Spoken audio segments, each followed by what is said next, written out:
neurologist Anil of the U Medical Center. This is a healthy brain. As you can see that the areas related to memory, which are the temporal lobes, are full and there is no thinning.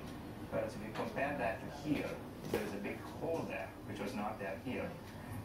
Mostly due to thinning of the brain regions in this area.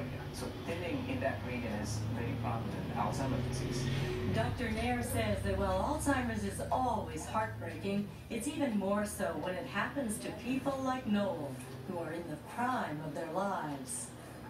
They tend to live for a longer period of time. Their bodies are otherwise healthy, which will allow them to live longer, and prolonging the tragedy of losing one's mind. Early onset Alzheimer's can be especially cruel financially.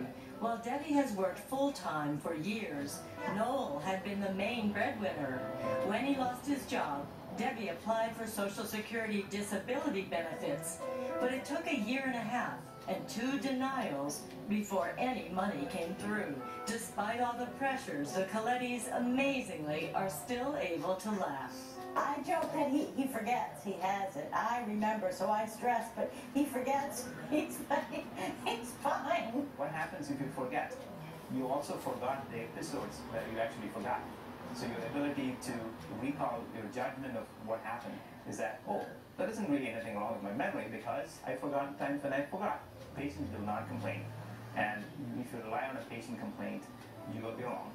In the meantime, Noel continues to drive just short distances around town with the blessing of his doctors. He's lucky to have a wife and 3 children to watch him. And they do watch him very closely. He puts on a big front a lot about what he can do. I think it's very common with people with Alzheimer's that they don't want to admit. I think that they're having a problem. They want to still be able to do the things that they used to be able to do.